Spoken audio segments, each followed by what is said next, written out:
All right, thank you very much for joining me. Today I'm going to be trying for the first time actually, the FS Academy Interceptor.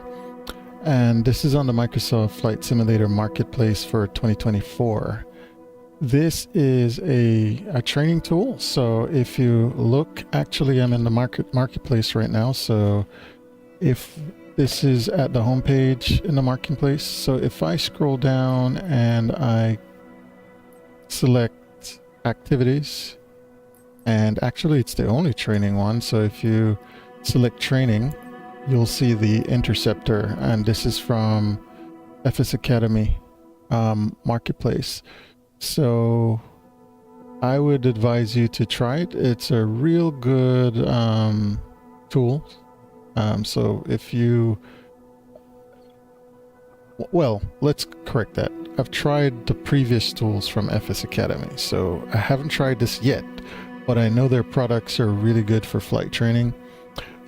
So this is one that I think might be pretty good. I'm going to compare it with the other ones that I've tried before, but overall I'm going to make a series of videos because I'll show you how it works. So let's go back to the activities screen, and in the activities, if I go to my custom content, I'll be able to see the navigator. Well, first, this was the one of the ones I've used before, Commander, and if I go all the way down, I'll see the Interceptor. So the Interceptor, it'll give you introduction, turn control, altitude control, advanced handling. Then you'll get the VOR navigation 01 and VOR navigation 2, NDB navigation,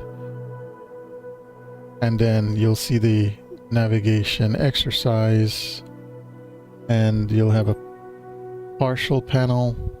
I guess you're learning to fly instrument, partial panel 2, and then glass cockpit. And from there, so you have some pretty nice lessons. You have the last one, standard instrument departure, GNSS en route, effects of wind, hold and direct entry, and hold teardrop entry. So these are quite a few exercises packed into this package. So you can go all the way up to about 30, well, actually 28 plus 2 tech ride. So this is really cool. So if this is something that you're interested in, this is something I would advise you to, well, check out what I'm doing, and then you can tell if it's something you'd get. But all right, let's go ahead and start. I'm going from introduction right now because I've never tried this one. So that is it's loading right now. FS Academy Interceptor, get familiar with your new environment. You'll need to be intimately familiar with the instrumentation, which will become your eyes and ears. Your IFR journey starts here. Please remove any Navigraph AIRAC data. So I guess they do have a package for the navigator, which I thought was an instrument IFR, or they do have a separate IFR. So not sure if this is rebranded, but I'm going to check it out and see. So let's go ahead, start the flight.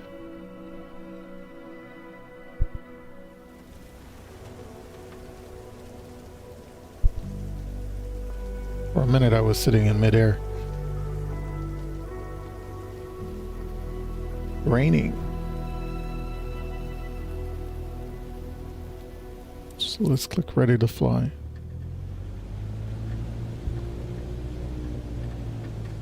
On first contact, this is Jersey Information Delta at time 1500 Zulu, runway in use, 26, surface wind 200 degrees 10 knots. Visibility 1,000 meters in mist. Moderate rain. Cloud broken at 900 feet. Temperature 9 degrees. Dew point 7 degrees. QNH 1005 hectopascals. No significant change.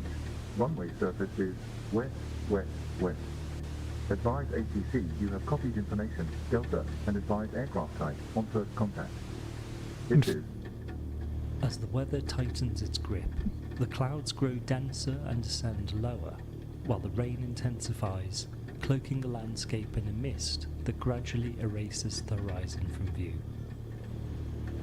Pilots reliant upon visual flight rules, VFR, are left with no choice but to ground their aircraft, as they are ensnared in a waiting game for the skies to clear.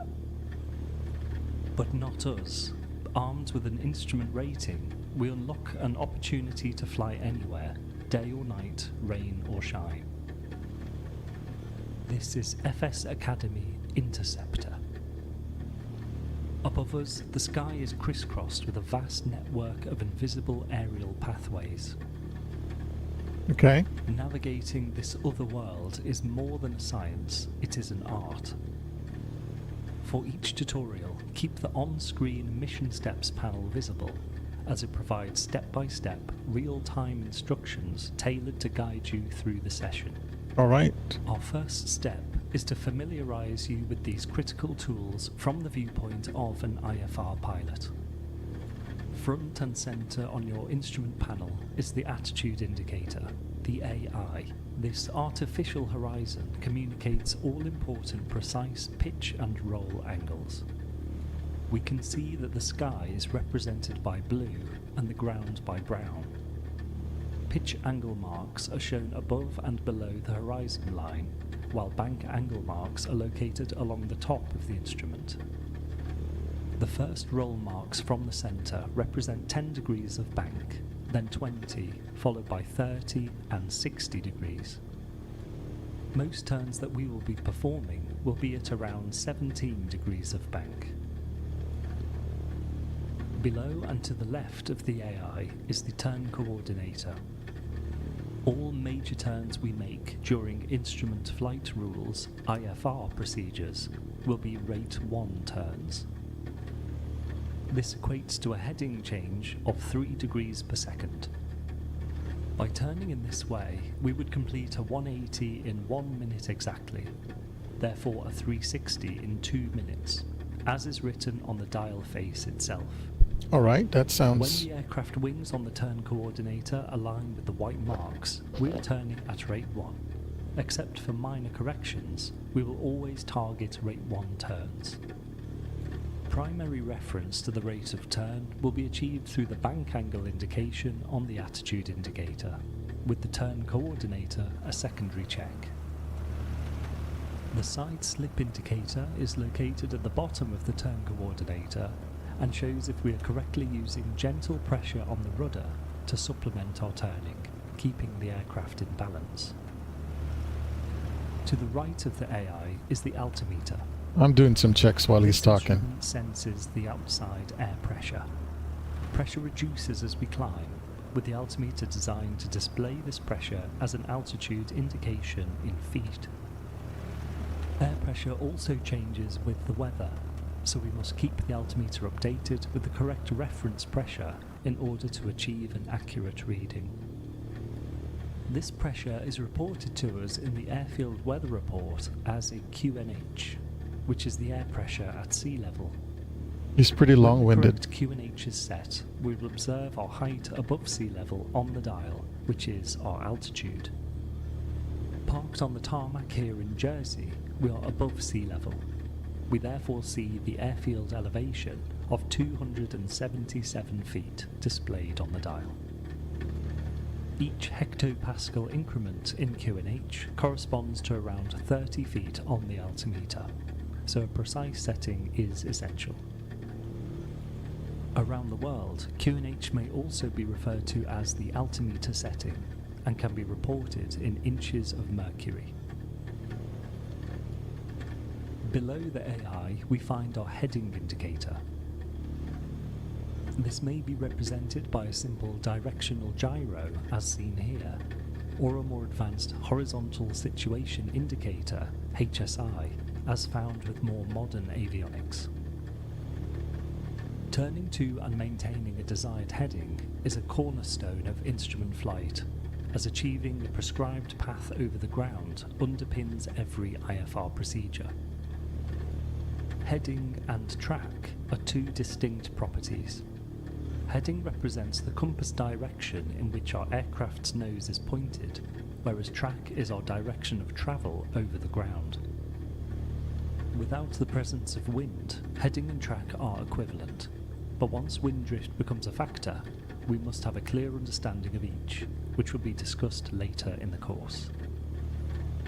To the left of the AI, we find our airspeed indicator, ASI. There it is. This operates as a pressure gauge, converting the force of the oncoming airflow into an airspeed reading. Both our speed through the air and our speed over the ground are important for IFR flight.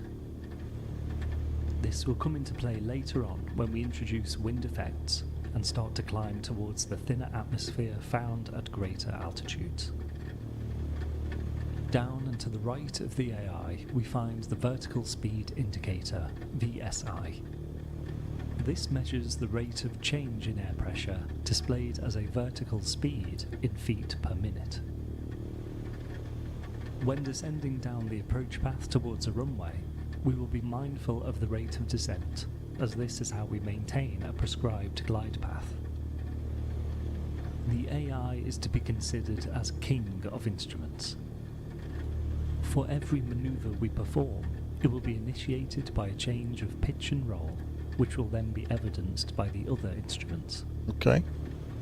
The AI, ASI, altimeter, turn coordinator, heading indicator and VSI form what is commonly known as the six-pack.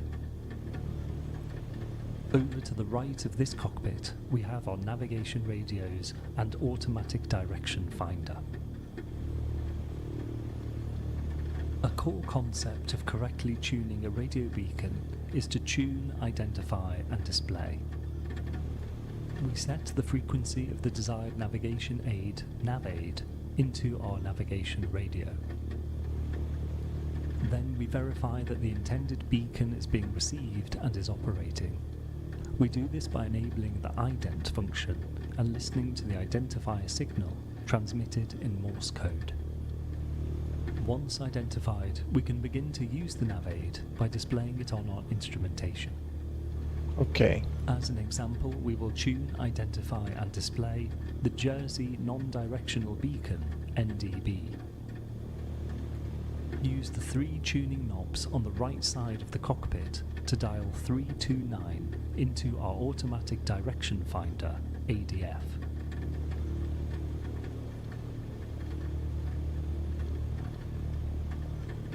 Okay. Let's see.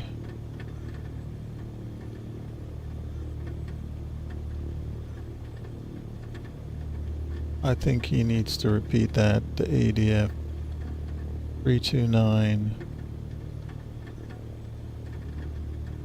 1 second. This is the nav. That's what. Use the three tuning knobs on the ADF radio located to the far right of the cockpit to dial in frequency 329. Oh, there it is. 329. Now that we have the station tuned, we need to identify the NavAid. Now we listen to the Morse code identifier. We check that the NavAid identifier code is being received, which in the case of Jersey NDB is Juliet Whiskey. The NDB is now identified. We leave the audio enabled so that we can detect any failure of the beacon or of our ADF system. Okay. As there are no other failure flags or indications of abnormal behaviour on these analog instruments. Knowledge of Morse code is useful but not essential, as the dots and dashes are displayed on IFR charts alongside the NavAid's identifier letters and frequency.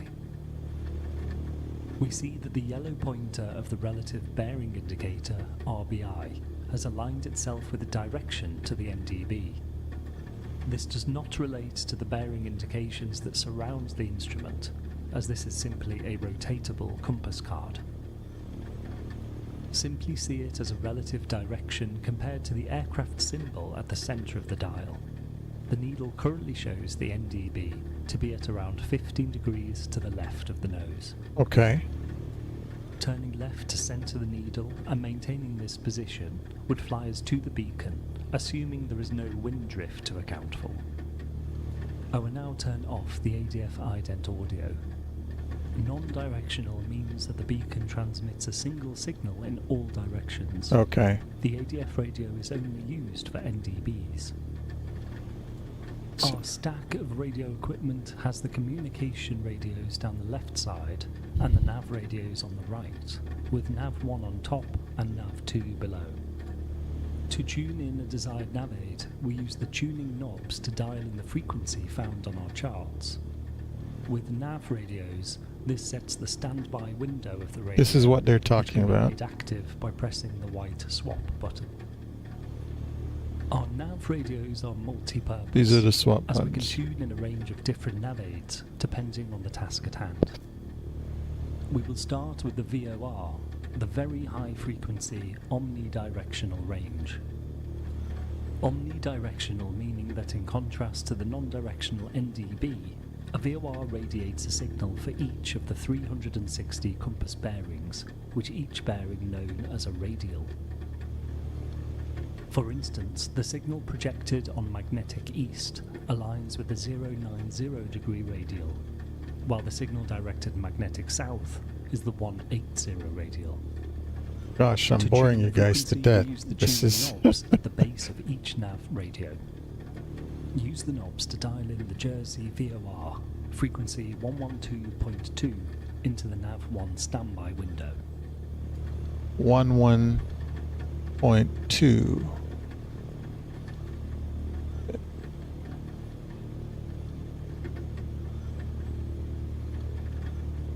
So let's get that in 111.2. Use the nav 1 tuning knobs to set a frequency of 112.2. 11 tune in frequency.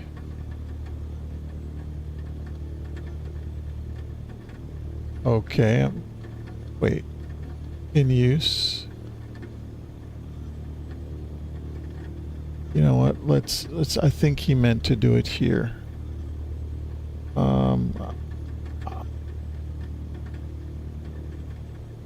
Yeah, because that we wouldn't do that there. That would be the.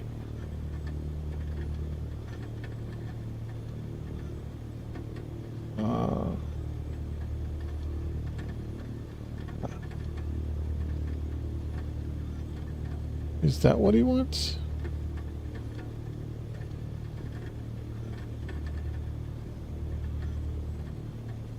In use right now. We're currently in use on that, but I'm not sure what he's asking. Hopefully he repeats it one more time, because I might have been lost for his instruction. He said in the radio 1 standby, and I did it over here. So I'm not sure if I satisfy. Oh, let's do this. My fault. 112.2 is Okay. now set in the nav 1 standby window. Press the nav 1 swap button to make it the active frequency. Yeah. Oh, that was my screw up. So there As it is. before, we've tuned the nav aid, now we must identify it. Along the top of the radio stack, press the nav 1 button to enable the Morse code audio ident. We hear the Morse code identifier and can match it with Juliet Sierra Yankee, the 3-letter code for Jersey VOR. With the VOR properly tuned and identified, its readings can be presented on our cockpit displays. Since we've set the VOR on the nav 1 radio, its guidance will appear on the nav 1 receiver. This instrument visualizes our aircraft's deviation from a selected course in degrees, indicated by the vertical white needle, the Course Deviation Indicator, CDI. Okay. The needle can show up to 10 degrees of deviation to the left or right of course, with each dot on the dial representing 2 degrees. The first 2 degrees is shown by the edge of the circle at the centre of the instrument. To maintain our course, we fly towards the needle. For example, if the CDI needle is deflected to the right, we need to fly to the right to recapture our desired course. If the VOR station or nav receiver were to fail, we will be presented with a red failure flag on the face of the dial. This failure monitoring allows us to silence the ident. Please press the nav1 ident button again to turn off the audio.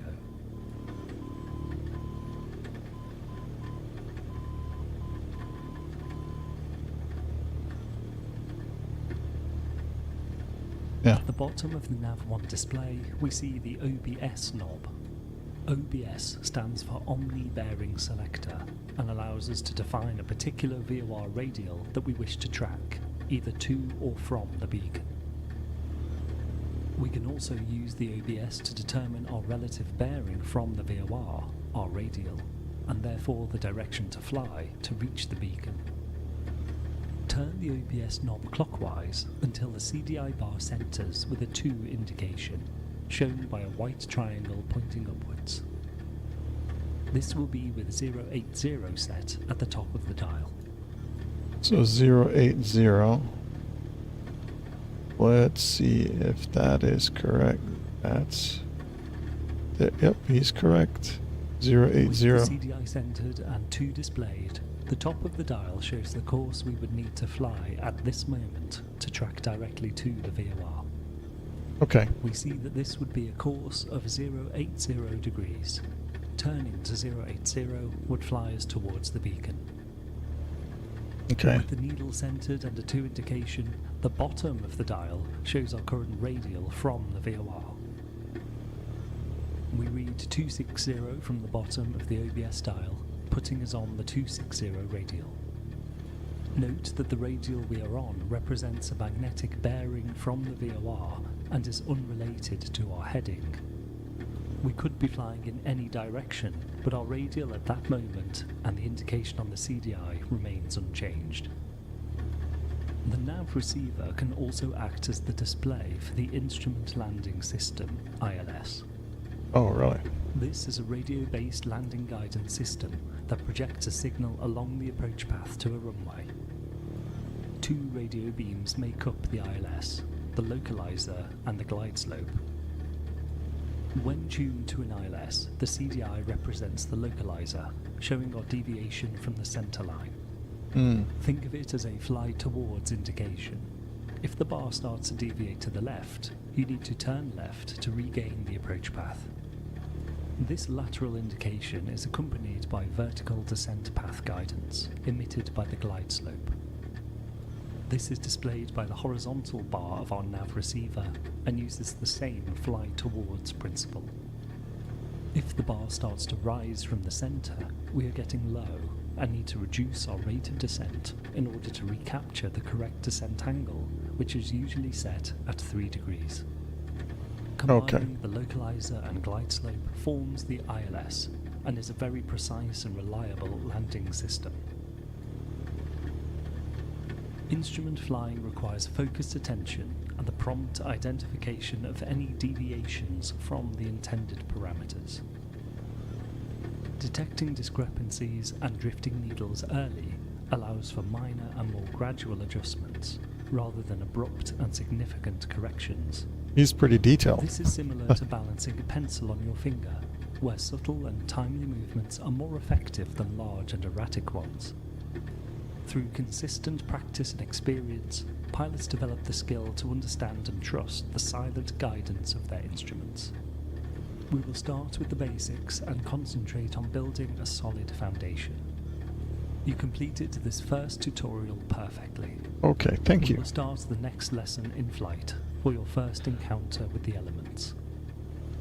Welcome to FS Academy Interceptor. Okay, thank you. This was pretty boring and long, but it was very informative. So So there you have it for the first lesson. That was the introduction. And, oh, all right, thank you. So with this, you're able to at least get some really good, for me, that was pretty good. I mean, if you really, really wanted to learn, this would be very helpful, I think. I mean, you guys can give your feedback, but I think this is pretty useful.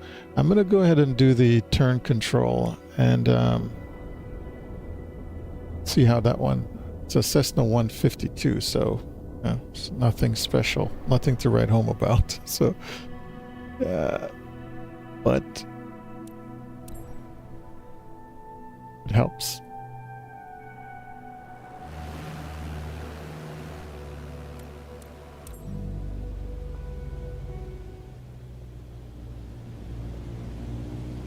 We initiate our flight over the Channel Island of Jersey, holding steady at an altitude of 2,000 feet. We can still glimpse the ground below, but as the mist enshrouds the horizon, the comforting presence of an external view is slowly fading. Continue straight ahead at 2,000 feet, and we will introduce the fundamental instrument scan. Maintain heading west. When instrument flying, precision is key. Hence, we will encourage strict tolerances from the very beginning. Okay. Start in the straight and level attitude, with wings level and the nose just above the horizon line at 2.5 degrees. This puts the orange pitch dot at the centre of the AI between the horizon and the 5-degree line. With a cruise power setting of around 2,300 RPM, as seen on the tachometer, the result is straight and level flight. In this configuration, only small and smooth corrections should be needed, which we monitor with our instruments. The instrument panel displays a broad and diverse array of information, which may initially seem daunting. As we can't monitor every instrument simultaneously, we instead utilize a scan pattern. At the core of the instrument scan pattern is the attitude indicator. This is where we prioritize our attention. We start at the AI, then glance across to check another instrument, before returning home to the AI.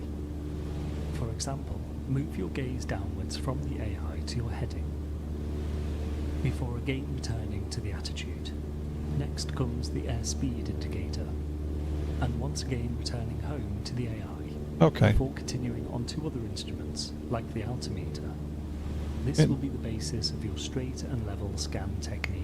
So put it into practice right away so that it becomes second nature. Okay. This T formation of instruments represents our primary flying references when maintaining straight and level flight. Keep flying west at 2,000 feet using the T scan pattern. Notice Keep the heading indicator in your scan, returning us to our starting heading of 270 degrees. And notice that I'm just using the screen. I'm focused on the screen just to make sure that I'm not cheating looking out the window. So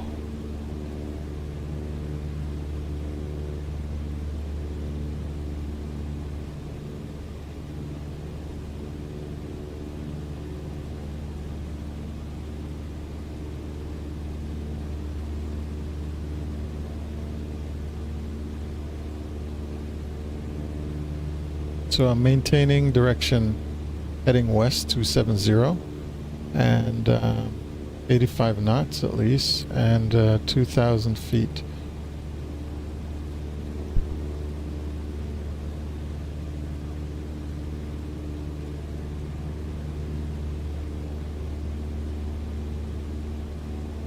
Go back so that's the straight and level attitude and the T scan pattern.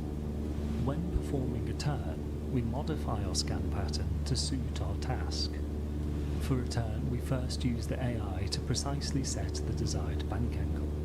Then we continue to scan, centered on the AI as before, but now giving extra attention to the altimeter. We monitor our altitude during the turn, then shift our awareness to our heading indicator as we start to near our target heading. We want to perform rate 1 turns for all our major turns when flying IFR. Rate 1 gives a change of heading of 3 degrees per second. The bank angle required to achieve this is dependent on our speed. Take 10% of our airspeed and add 7. This gives a bank angle guide for a rate 1 turn. We will be generally flying at around 95 knots indicated airspeed, so 10% plus 7 gives us approximately 17 degrees of bank. As the first bank index along the top of the AI represents 10 degrees and the second 20 degrees, we will place our orange roll pointer between the first and second marks to achieve 17 degrees. Using the AI, make a left roll to a 17 degree bank angle. Maintain this bank angle, continuing to use the attitude indicator as the foundation of your scan, while increasing awareness of your altimeter to ensure level flight. Now keep this bank angle, maintaining the orange bank indicator at the top of the AI between the first and second white marks. Aeroplanes have positive roll stability, meaning it will want to gently return to wings level in a turn. Make sure to keep just a very light roll input on the controls to keep the bank angle maintained.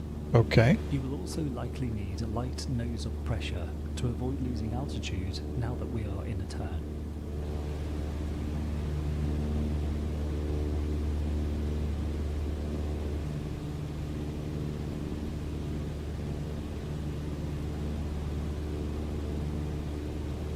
See how the left wingtip of our aeroplane on the turn coordinator touches the white mark. This indicates a successful rate 1 turn. By setting and holding 17 degrees of bank on the AI, our rate of turn naturally follows. Okay. Interesting.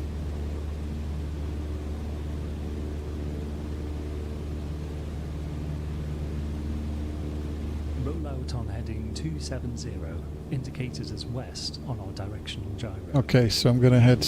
Anticipate the rollout, bringing the heading back into your scan, starting to smoothly level the wings with about 10 degrees of turn remaining.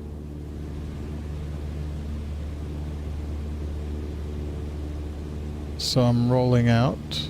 Keep the orange bank pointer between the 10 and 20 degree marks. Now level the wings to resume the straight and level attitude. Alright. Make any minor corrections now to ensure an accurate heading 270 in the straight and level configuration at 2,000 feet. Avoid the common error of gaining altitude after rolling back to wings level.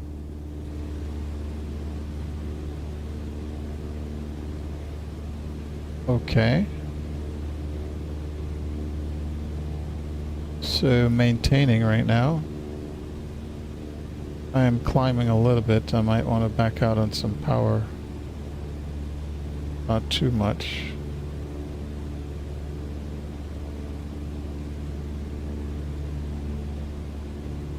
Alright. We will now try a turn in the opposite direction. Start a rate 1 turn to the right, again with 17 degrees of bank. Alright, rate 1, 17 degrees of bank. So... Once again, for a turn, the AI and altimeter have main priority.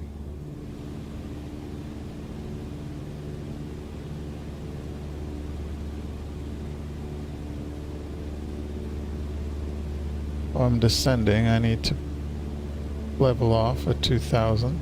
We're going to roll out this time on heading 310 degrees. Remember to anticipate the rollout by about 10 degrees.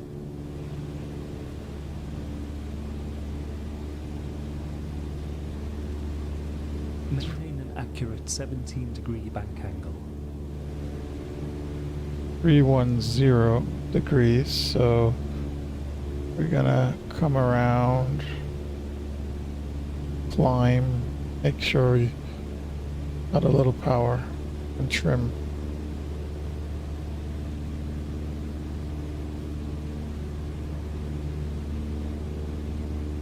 So rate 1, okay. That was my fault. I have to climb back up to 2,000 feet.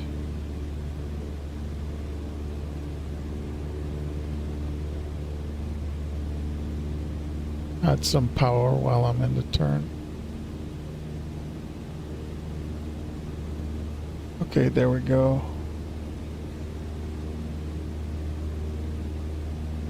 And level out at 310, so coming. Increased awareness of the heading indicator in your scan as we near our rollout heading. So right about now, we're gonna level the wings. Use the AI to roll back to the straight and level attitude once again on heading 310.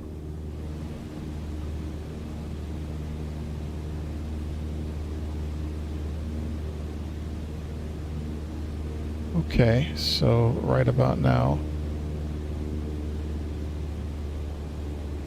Again, watch for any gain in altitude. Yep, I don't want to. I'm a little bit rough on the VSI. Oh no. We can simplify attitude flying on instruments by reducing our pitch and roll targets to only a handful of desired positions. In terms of roll, except for minor corrections, our wings should either be level or at a rate 1 bank angle. If you look to your AI and see something other than this, ask yourself why and make a smooth correction to regain your target. Solidify the scan pattern in your mind. Remember to scan the T of instruments, but in turn increase importance of the altimeter, then shifting this to the heading as we near our rollout target. This adaptability underpins everything that we will do going forward. Okay. So this should be deeply ingrained into your instrument flying skill set. We will be setting and maintaining very specific headings and tracks throughout our instrument flying, so we will now make another turn to an exact heading. Make a rate 1 turn to the left to precisely 156 degrees. Keep our 15. airspeed around 90 knots, including the ASI in our instrument scan. 156. Once again, the AI remains at the core of your scan, but pay extra attention to the altimeter at first. Later, we increase awareness of our heading as we near our rollout target of heading 156. So we're As always, start to roll wings level with about 10 degrees of turn to go. And roll back to wings level on heading 156. whoa. We've started to gain altitude. Keep an eye on the altimeter. Okay. Whilst our attitude remains key, we can adjust our focus of other parameters depending on our task. We will next introduce changes in altitude and see how our scan pattern priorities shift. Very nice, with only minimal prompting from me. Thank you. Wow, that was pretty erratic after towards the end, but I was able to maintain. Yeah, so I got E plus. All right, that was fine. So there you have it. That is the introduction to, let's go back to the main menu. We did turn control using the attitude indicator, and we use heading indicator along with our vertical speed and altimeter to maintain our altitude. So that was pretty good. Again, I'm using the FS Academy Interceptor, and so far I did the introduction and the turn control.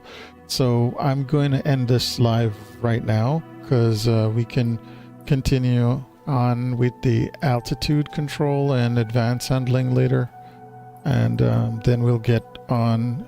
As this builds up, we're going to move up to from a Cessna 152 into a better cockpit, so into a glass cockpit. But it's always good to learn how to fly in steam gauges, so when all else fails, that might be what you have to revert to. So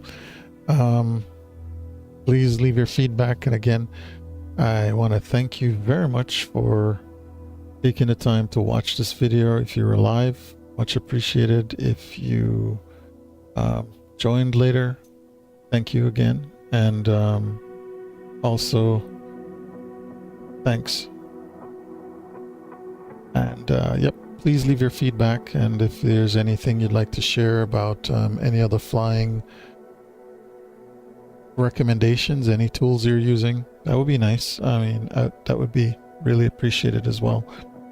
So thank you again. And for now, I'm going to end this live. Thank you so much.